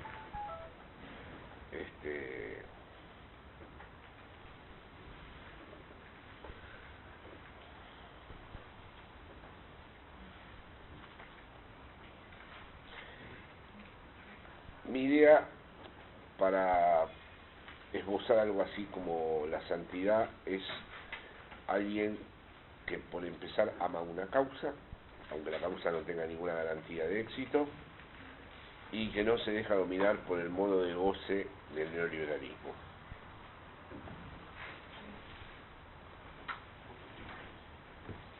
Pero yo soy de Boca igual, ¿eh? Yo veo los partidos, ¿no? Veo el partido de Boca, veo qué sé yo, no condeno como condenan otros amigos míos cuando alguien, qué sé yo, ve fútbol o las mujeres ven revistas de moda, o por ejemplo el otro día tuve una discusión con una amiga feminista allá en Madrid, que ella hizo, lo he contado en otras ocasiones, ella hizo alusión de las mujeres que para obtener satisfacción sexual tienen una fantasía de sumisión, y dijo que eso eran vestigios de la ideología patriarcal. Le dije, no, si empezamos así, eso fue la URSS con los homosexuales. Es decir, si ya vamos a cuestionar un modo de gozar, pero ahí está el problema de haber derivado todo de las relaciones de poder y de las construcciones históricas del poder. Entonces, ¿por qué no va a tener derecho una mujer a tener una fantasía en donde ella está en una posición de sumisión? Eso no me parece en absoluto que responda a una lógica del poder. Y si es así, entonces la tenemos que rectificar y la tenemos que reformar. Entonces la santidad tendría que ver también con este tipo de militancia, es decir, no, pero, a ver, cada uno también tiene que tener un derecho a un modo de gozar en la medida en que eso sea algo que tenga que ver con su posición como sujeto, sin enjuiciarlo en los términos. Por ejemplo, es muy interesante reconstruir lo que pasó con la homosexualidad en las organizaciones armadas revolucionarias de aquí. Eso lo sé muy bien yo, pues mis amigos homosexuales, cuando llegaron a España, nos encontramos todos en una playa y descubrí que el 50% de ellos eran gay y que no habían podido decirlo nunca en sus organizaciones. O sea que un poco complejizo, porque yo tampoco tengo una respuesta muy nítida sobre esta santidad que dije que era como una nueva forma de militancia, ¿no? Pero no lo veo solo en el sacrificio ni en la renuncia, sino también en aceptar, ¿no?, ciertas condiciones del goce que son de uno y que no vienen del poder. Es igual, el otro día otra señora feminista que me dijo 3 veces la palabra capitalismo patriarcal.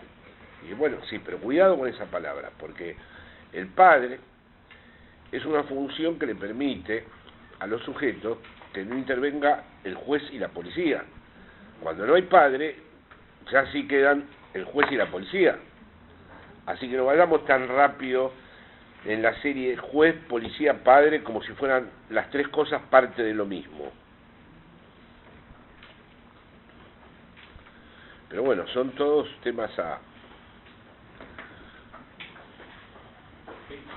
Sí, Ariel, y después... El comentario tiene la cuestión democrática como preocupación, y diría que hay un parecer que puedo tener que el neoliberalismo sea hegemónico o no depende de sí mismo. Es decir, mientras haya sujetos que luchan por construir un escenario democrático, por así decir, fuerzan a que el neoliberalismo tenga que jugar el juego de la hegemonía. porque a veces me genera inquietud, Jorge, cuando vos hablas de máscara democrática, por el deslizamiento que esto supone de qué nos queda por defender, como una pregunta que sucede a ese tema. Y entre otras cosas por diferenciar lo que es el proceso del 76, donde ahí claramente la supresión del otro era un objetivo político, corporal y militar. Cuando hoy estamos transitando una lucha, una disputa ideológica y política, entre otras cosas, este encuentro es una muestra, por lo tanto, me parece que en ese sentido se mantiene una dimensión de lo hegemónico, no porque el neoliberalismo no pretenda constituirse como sujeto único de la historia, sino porque no se le es permitido. Y mientras no se le sea permitido y mientras lo antagónico no sea suprimido, creo que seguimos jugando el juego de la hegemonía. Es un parecer. Me parece un muy buen parecer.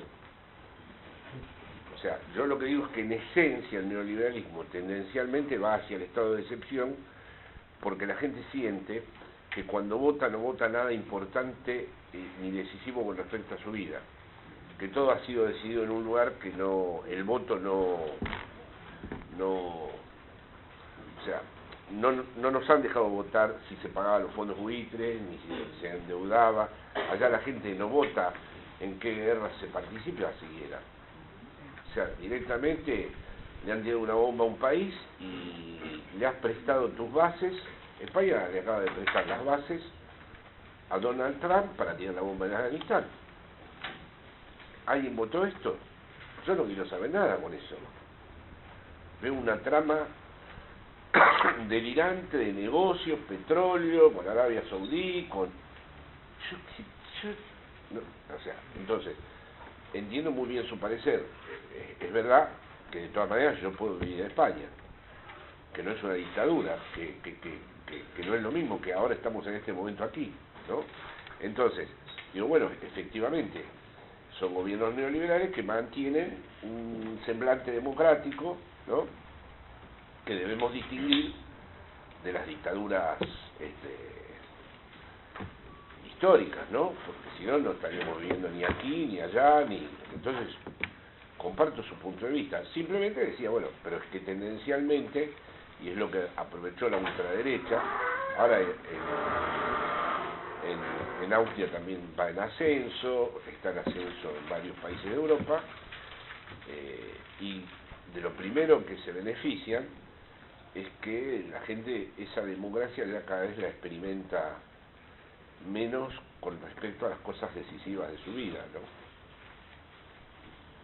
Pero es verdad que usted dice, bueno, pero mientras estamos haciendo nosotros también nuestras prácticas políticas e introducimos al sujeto en esas prácticas, ellos se ven obligados a tener que mantener estas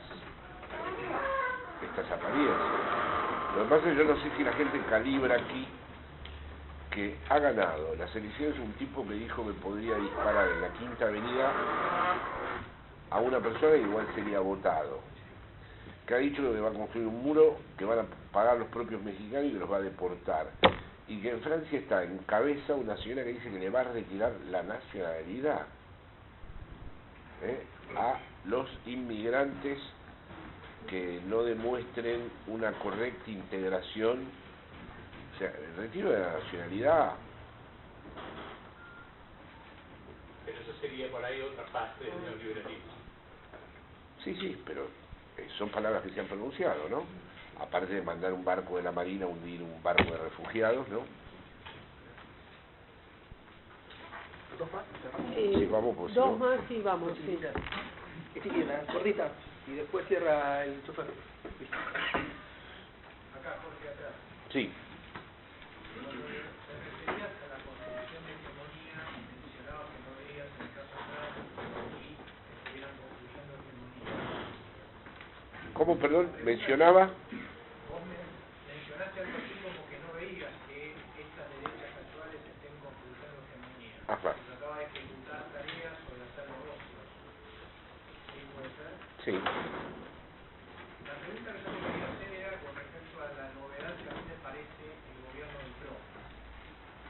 el PRO empezó en la ciudad hace 10 años y medio, más o menos. Yo vivo acá, lo sufro desde entonces.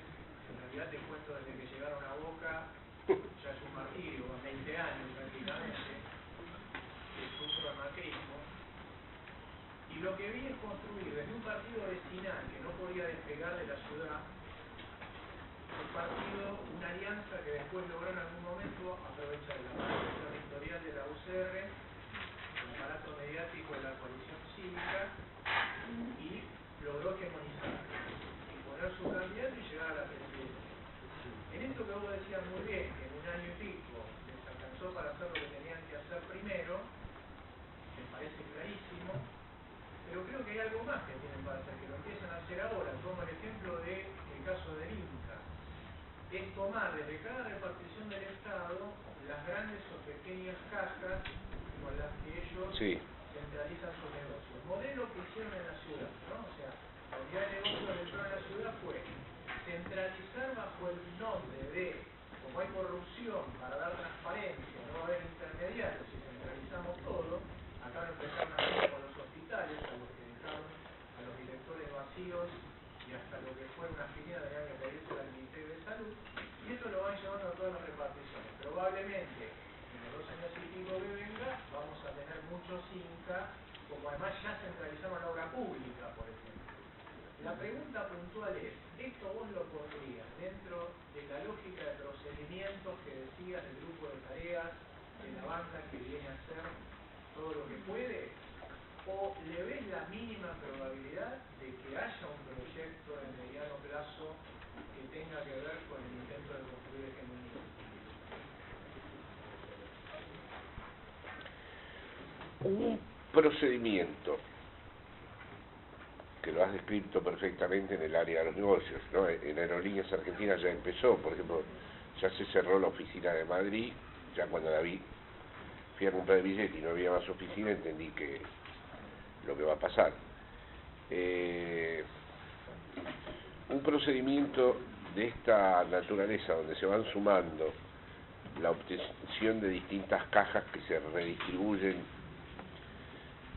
todas de otra manera, ¿no?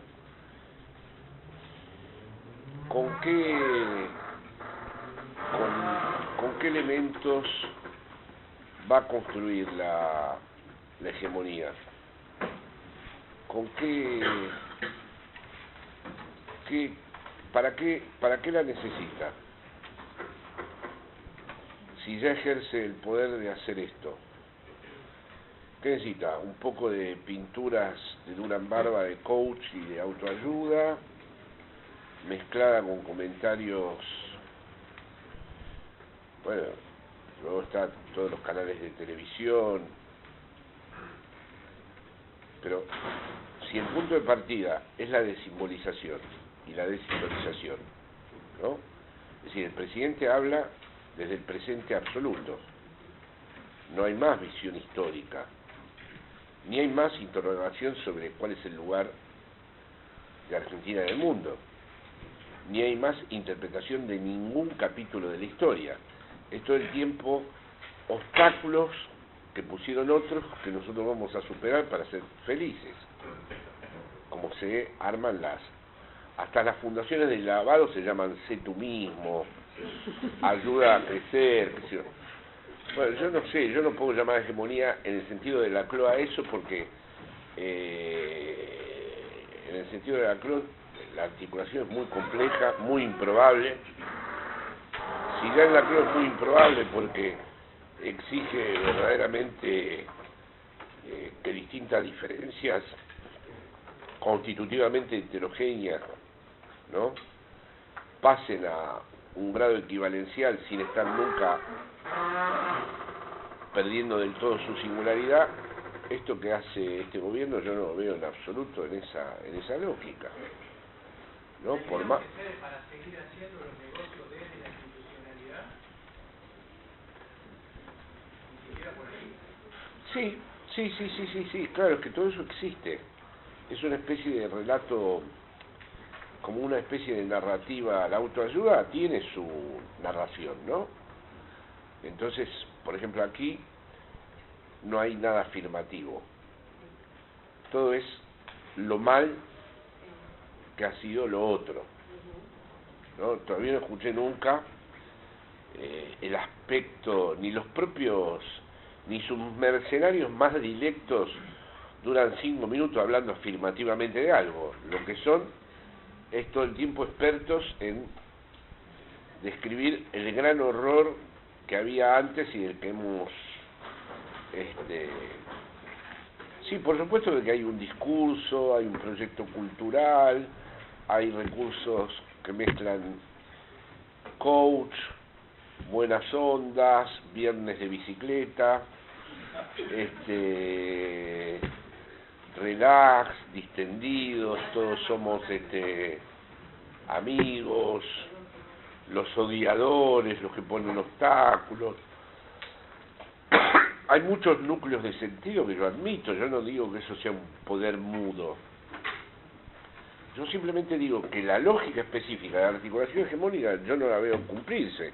Veo procedimientos que incluso van en contra de lo que dicen, ¿no? O sea, por ejemplo, el kirchnerismo, mal o bien, se tuvo que situar en unas coordenadas históricas. Tuvo que inventar de qué historia venía, cómo la interpretaba, cómo procedía, luego tuvo que interpretar en qué contexto internacional se situaba, luego tuvo que interpretar cómo iba a intervenir en el G20. Bueno, eso es en ciernes la construcción de un bloque cultural hegemónico. Tuvo que reunir a sus intelectuales, pero no lo hizo de manera planificada, lo hizo a medida que la cadena iba avanzando. Yo, por ejemplo, que vivo afuera, conocía a todos los intelectuales que formaban parte del mismo proyecto del mío. Y no lo hice porque alguien desde el Estado lo planificó. Vino sucediendo, ¿no? Yo no creo que esté ocurriendo algo de este orden. Yo creo que, bueno, sí, por supuesto, hay relatos que son bastante parecidos. Por ejemplo, España es igual, nada más que en España la barrera es distinto, no puedes tocar a los jubilados, pues son tu base electoral, no puedes... Pero España es herencia pesada, hubo una fiesta donde la gente dilapidó el dinero y ahora tenemos que ajustar, es como una familia, gastó lo que no tenía, son todas metáforas bastante parecidas, pero claro, igual de todas maneras esto va a dar frutos. Hemos corregido, hay 1,5 puntos de crecimiento y hay nuevos empleos. Sale el otro y dice, no, mira, los empleos fueron por 2 meses y era en verano cuando llegan los turistas. Bueno, es más o menos una cosa, pero no...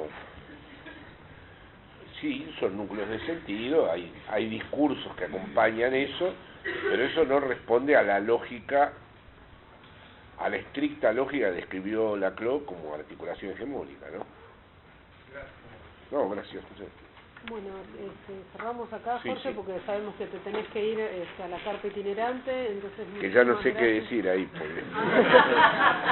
Bueno, muchísimas gracias, Jorge, y muchísimas gracias a todos. Gracias.